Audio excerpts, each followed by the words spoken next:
بسم اللہ الرحمن الرحیم نحمده ونصلی علی رسولہ الکریم اما بعد فاعوذ باللہ من الشیطان الرجیم بسم اللہ الرحمن الرحیم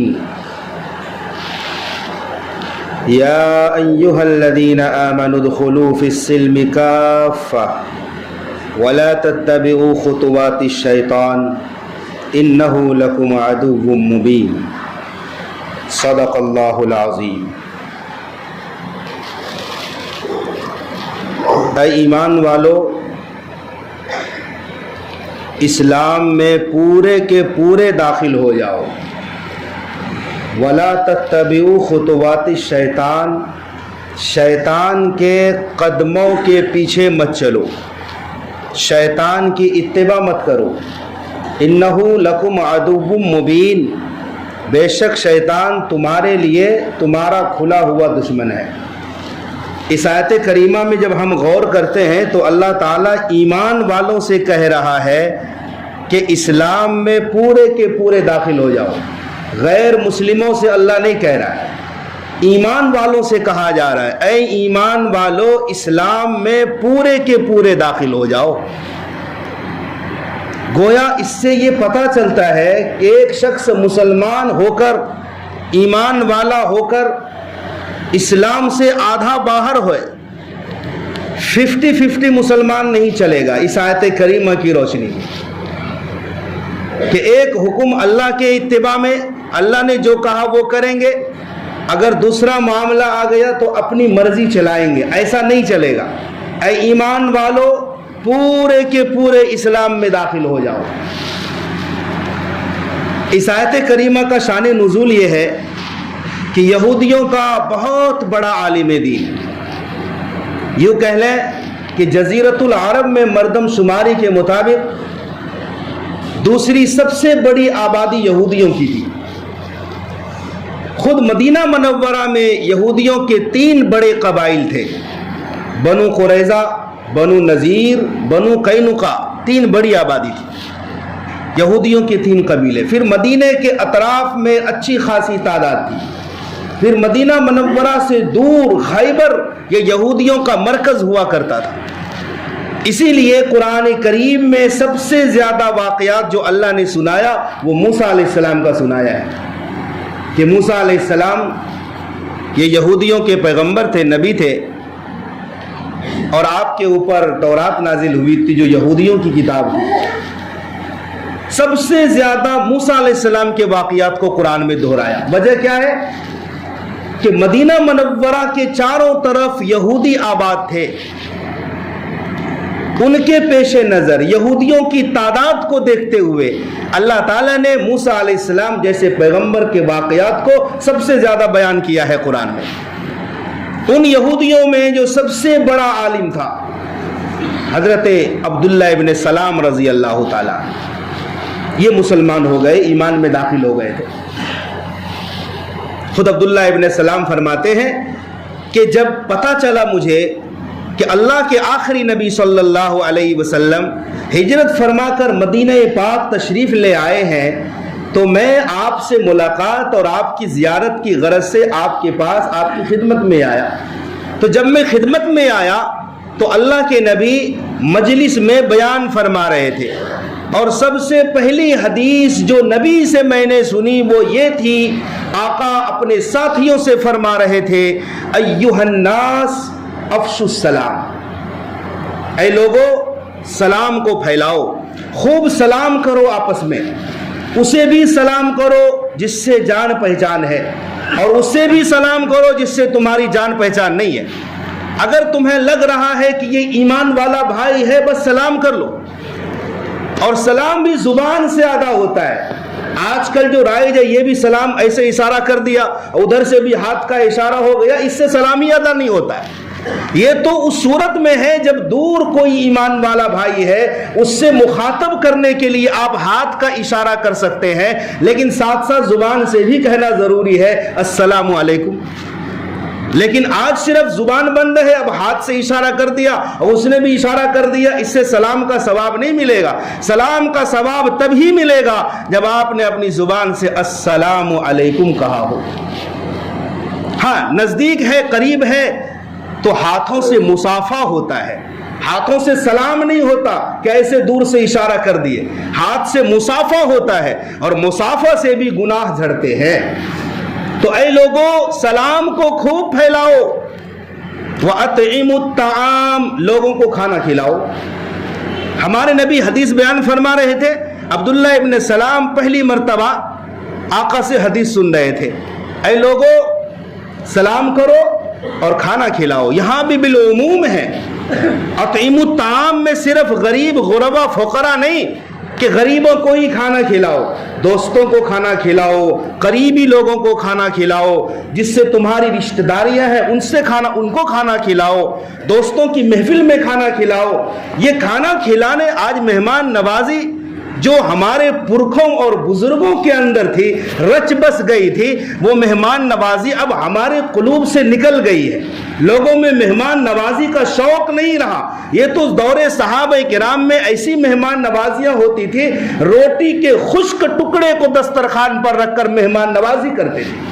آج مہمان نوازی کا مطلب بدل گیا کہ اگر ہم کسی کو کھانا کھلانا چاہیں تو مردن کھانا ہونا چاہیے، معیاری کھانا ہونا چاہیے۔ اگر اس طریقے سے معیار کو آپ بنائیں گے تو پھر مہمان نوازی نہیں رہ جائے گی۔ لوگوں کو کھانا کھلاؤ مطلب آپ سادہ کھانا پر لوگوں کو بلا لو، تاکہ پر تکلف نہ سہی، لوگ بغیر تکلف کے آپ کے ساتھ کھا جائیں۔ وَأَطْعِمُوا الطَّعَامَ، لوگوں کو کھانا کھلاؤ۔ وَصِلُوا الْأَرْحَامَ، رشتہ داریوں کو نبھاؤ، صلہ رحمی کرو۔ وَصَلُّوا بِاللَّيْلِ وَالنَّاسُ نِيَامٌ، تہجد کی نماز ادا کرو۔ صلوا باللیل، رات میں نماز پڑھو، والناس نیام، کب؟ جب لوگ سو رہے ہوں، یہ تہجد کی نماز ہے۔ جب یہ کام کر لو گے تو آقا فرماتے ہیں تدخل الجنت بسلام، جنت میں سلامتی کے ساتھ داخل ہو جاؤ۔ عبداللہ ابن سلام فرماتے ہیں میں جب اللہ کے نبی کی خدمت میں حاضر ہوا، یہ پہلی حدیث تھی میری، اور میں نے آقا کو پہلی دفعہ دیکھا، آپ کا پر جمال چہرہ دیکھتے ہی میرے دل نے کہا اے عبداللہ ابن سلام، یہ کسی جھوٹے کا چہرہ نہیں ہو سکتا، یہ کسی جھوٹے کا چہرہ نہیں ہو سکتا، بلکہ یہ اللہ کا سچا نبی ہے۔ عبداللہ ابن سلام مسلمان ہو گئے۔ اب سنو یہ آیت کریمہ کیسے نازل ہوئی ہے۔ عبداللہ ابن سلام کو تورات یاد تھی، یہ تورات کے حافظوں میں سے تھے، اچھے عالم تھے، بڑے عالم تھے۔ عبداللہ ابن سلام نے اللہ کے نبی سے مسئلہ پوچھا کہ میں نے آپ سے ایک مسئلہ پوچھنا ہے کہ شریعت موسوی میں اونٹ کا گوشت حلال نہیں تھا، یہودیوں کے لیے اونٹ کا گوشت حلال نہیں تھا اور اونٹنی کا دودھ بھی حلال نہیں تھا۔ یہ شریعت اسلام میں ہمارے لیے اللہ تعالیٰ نے آسانیاں فرما دی کہ اونٹ کا گوشت بھی حلال ہے اور اونٹنی کا دودھ بھی حلال ہے۔ شریعت موسوی میں یہ جائز نہیں تھا۔ تو عبداللہ ابن سلام نے کہا کہ چونکہ میں یہودی عالم تھا تو ہمارے اوپر اونٹنی کا گوشت حرام تھا اور اونٹنی کا دودھ بھی حرام تھا۔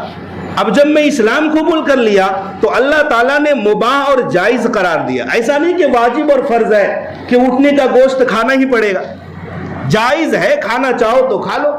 ہم میں سے کتنے لوگ ہوں گے جنہوں نے آج تک اونٹ کا گوشت بھی نہیں کھایا ہوگا۔ یہ ایک مباح چیز ہے، ایسا نہیں کہ نہیں کھاؤ تو گناہ ہو جائے گا اور کھانا فرض ہے، ایک مباح اور جائز ہے۔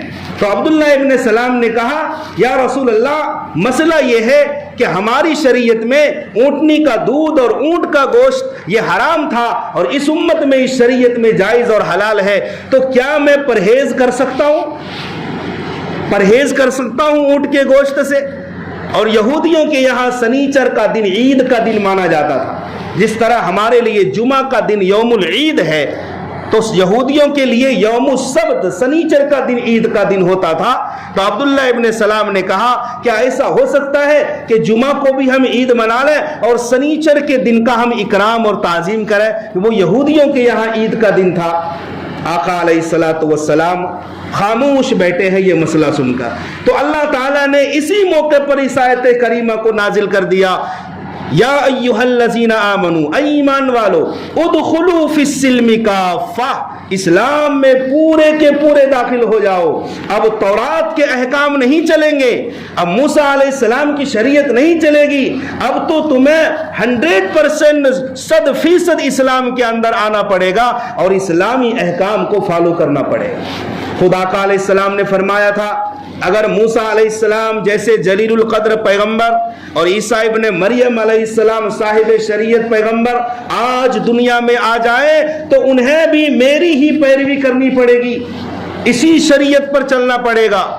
اور آپ کو معلوم ہے کہ عیسیٰ علیہ السلام قرب قیامت میں آئیں گے، آپ کا آنا یقینی اور طے ہے، ہر حال میں آپ کی آمد ہوگی، نزول ہوگا آپ کا، اور دجال کو ختم کرنے کے لیے عیسیٰ علیہ السلام آئیں گے۔ تو اپنی شریعت نہیں چلائیں گے، وہ یہ نہیں کہیں گے لوگوں سے کہ تم انجیل کو مانو اور انجیل کے احکام پر عمل کرو، وہ قرآن کریم پر ایمان لائیں گے، قرآنی احکامات پر عمل کریں گے اور حضرت محمد صلی اللہ علیہ وسلم کی شریعت پر عمل پیرا ہوں گے اور لوگوں کو اسی کی دعوت دیں گے۔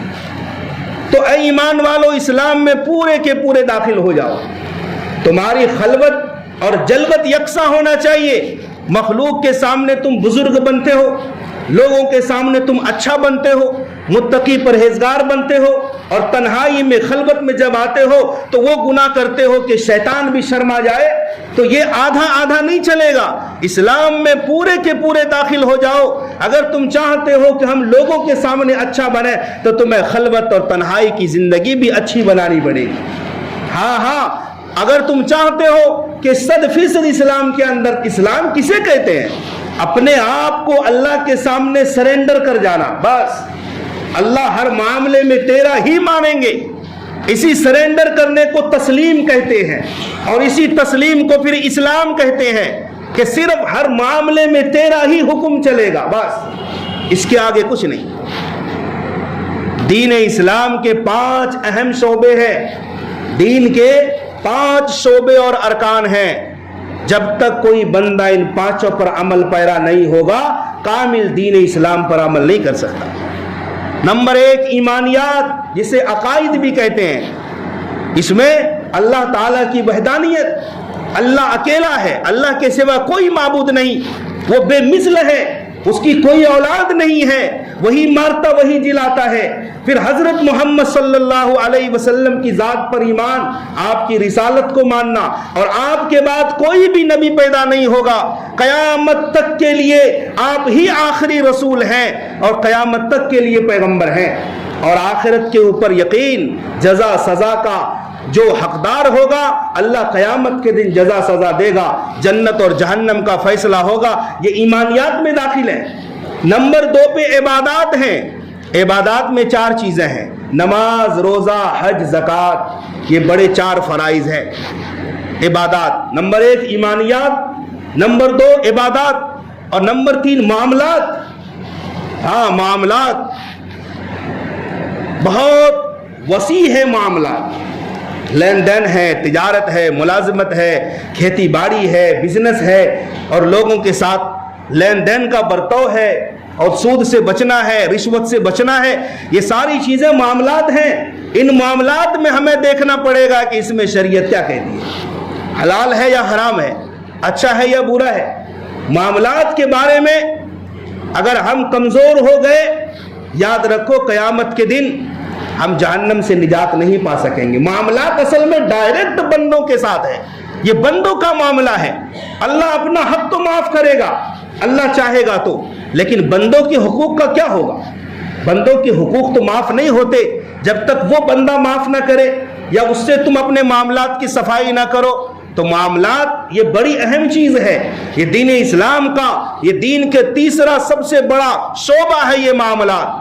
آج لوگ نماز روزہ تو کر لیتے ہیں، حقوق اللہ کی ادائیگی تو کر لیتے ہیں، لیکن معاملات میں پھنس جاتے ہیں۔ اس لیے معاملات پر کھرے اترنا چاہیے، لین دین میں کھرے اترنا چاہیے، معاملات کی صفائی ضروری ہے۔ ہاں، عبداللہ ابن مبارک رحمۃ اللہ علیہ کتنے بڑے امام المحدثین ہیں، ایک شہر میں گئے، ایک آدمی سے لکڑی کا قلم مانگا لکھنے کے لیے، انہوں نے قلم دے دیا، آپ نے لکھا، قلم واپس کرنا بھول گئے،